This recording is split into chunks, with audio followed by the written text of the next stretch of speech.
Everyone loves a travelogue.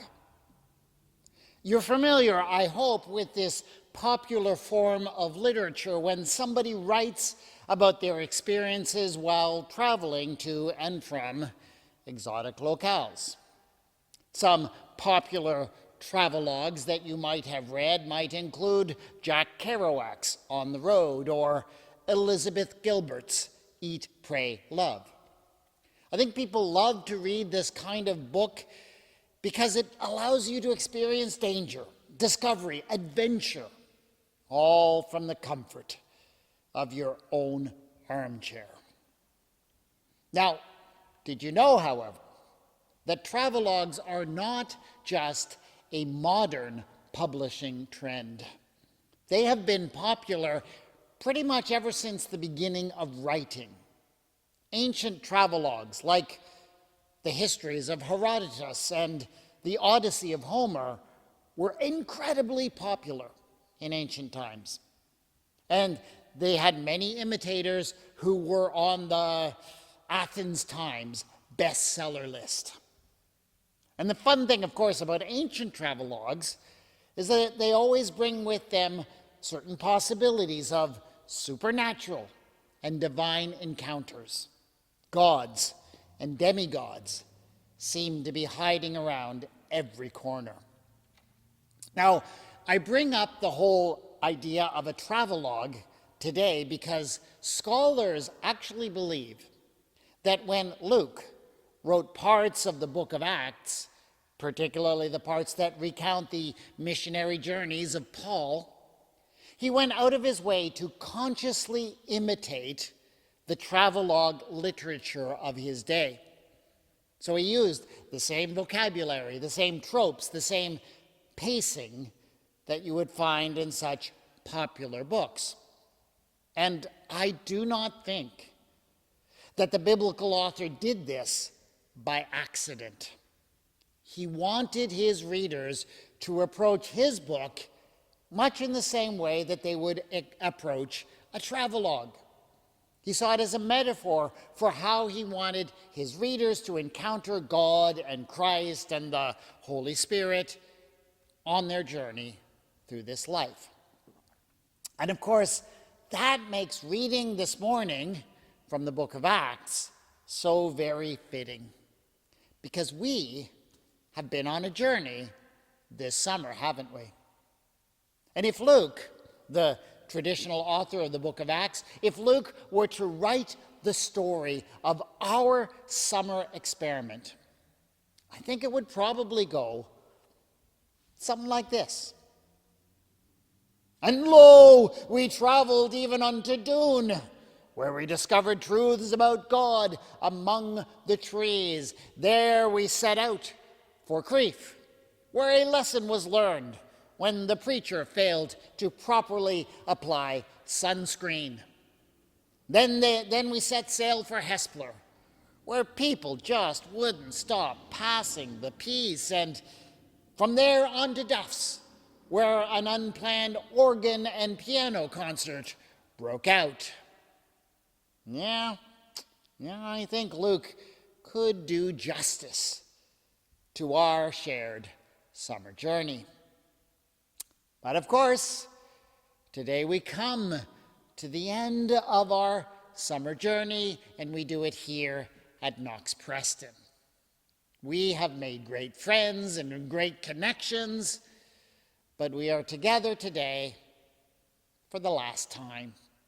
I hope we'll be together again, but right now, we do not know how or when that's going to happen. And so I think it's very fitting this morning that we should focus on the story of what happened when Paul, the apostle, gathered with the church in Troas. Because this was a very significant meeting. After all of his adventures and all of the lessons he had learned among the churches, Paul was leaving them.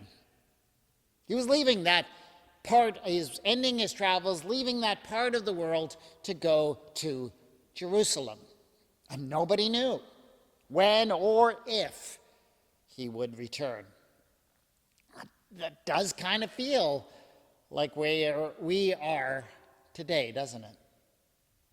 And my question is therefore, how would Luke describe the meeting, this meeting today of the Church of Doon and Crieff and Duff and Hespeler and Preston?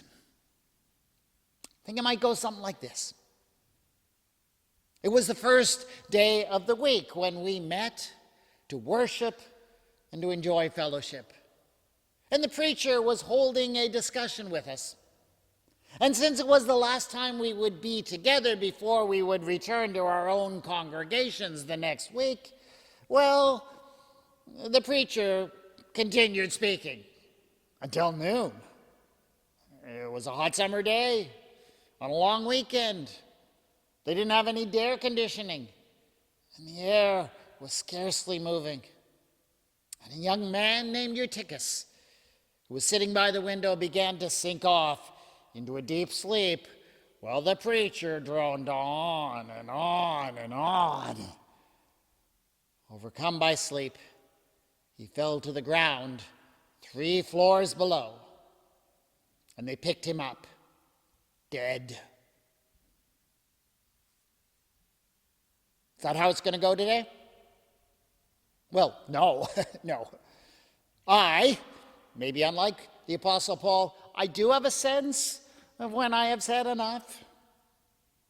And yet I do believe that this story is a perfect story to use to reflect on where we are today. If you look at the book of Acts and the Gospel of Luke, you will notice that the author of those books keeps returning to one very powerful image. Many times he describes people gathering on the first day of the week, on Sunday. It comes up often, for example, in his description of the events after Jesus was raised from the dead. At the end of his gospel, he tells the story of the Easter appearance, the story of the walk to Emmaus, and Luke makes a point of repeating that these things happened when people gathered to eat on the first day of the week. And the point of this seems to be clear. You see, one of the things that made the Christian movement distinct right from the very beginning was this strange practice they had of gathering on Sunday. It was something that set them apart from the Jews, who of course had their Sabbath on Saturday, and set them apart from other religious and cultural groups in society. Gathering on Sunday was one of those things that made the church the church. And despite the fact that this habit had clearly not formed in the weeks immediately following the resurrection, and possibly not even by the time of Paul, Luke, in his books, has a thing where he mentions a group of people gathered on the first day of the week. And it's pretty clearly for him a quick and easy way to let his readers know that he wants them to understand that he is saying something, not just about that gathering, but about the church and what it means to be the church.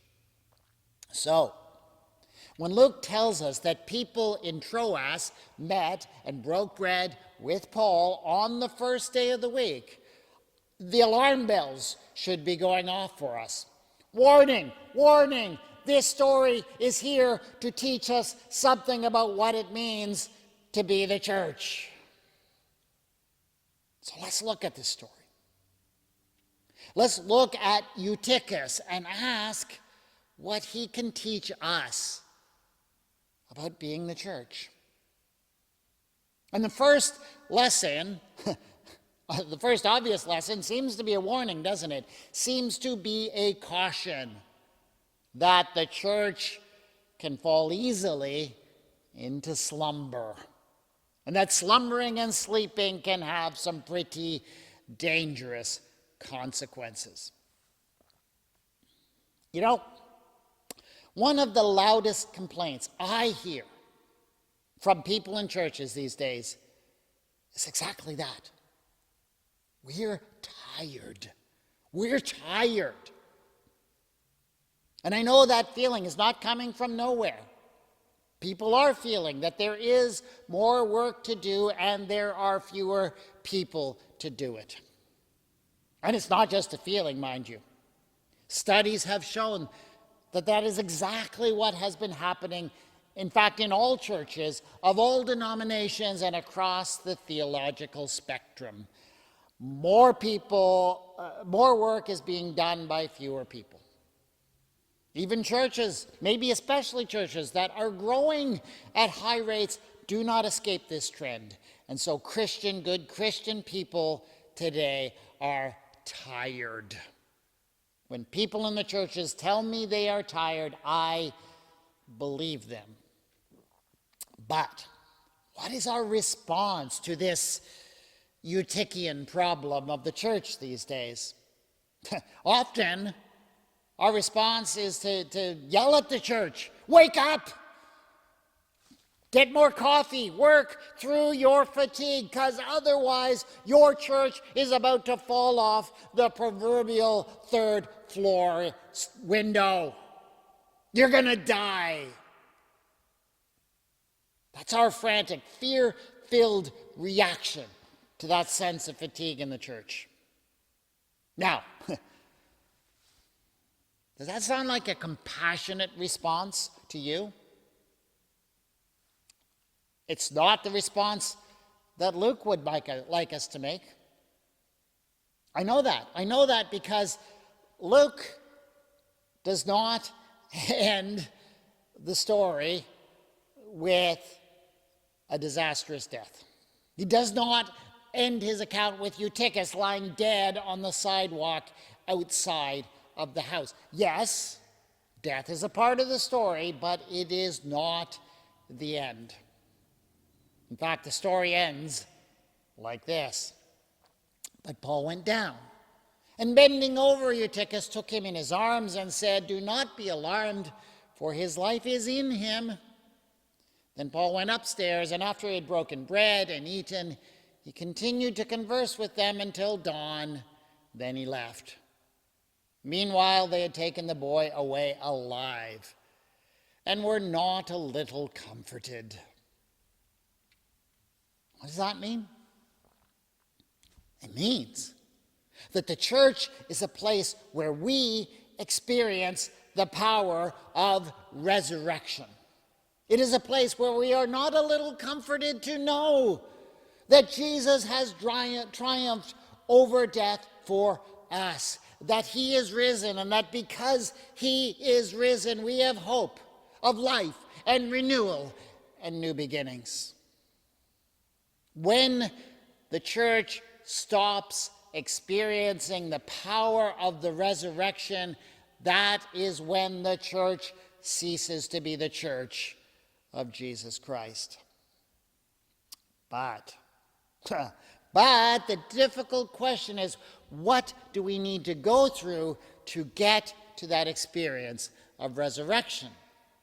Because the church in Troas had to go through a harrowing experience of death before being given the opportunity to experience the power of the resurrection. Grief, anxiety, fear, loss. As they stared at poor Eutychus lying there on the ground, they felt all of that. So maybe the question is, what sort of grief or loss do we need to live through in order to experience the power of resurrection that they experienced? See, this is the problem I see the church facing. If we, who are doing the work, are weary, then the solution cannot just be a question of more coffee or working harder and exhausting ourselves. That only leads to a much more serious crash, possibly from a third-story window down the road. Oh, we need resurrection. not stimulus. We need new life, not to keep awake for a little while longer. The only model in the Bible for the renewal of the church is death and resurrection. And though I know you may not want to hear that, that means that in order for us to become the church that God is calling us to be, congregations may need to die to some things. Many churches, for example, need to die to that idea, this model of what the church used to be. You know, this thing we do where we constantly try to live up to the ideal image of the church that was in the past. It's burning the best of our people out, this attempt to keep up appearances.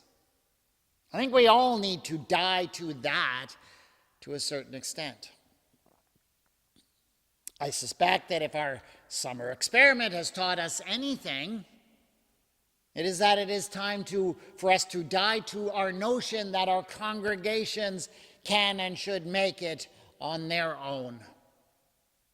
Now, I don't know about you, but I've been kind of amazed by the energy we have found this summer by working and worshiping together. You know, my experience anyways, church in the summer has always just been this time you kind of survive, right?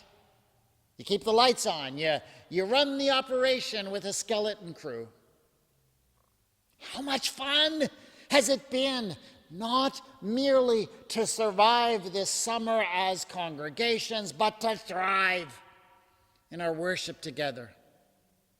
And I believe we need to find ways to keep that kind of energy moving forward.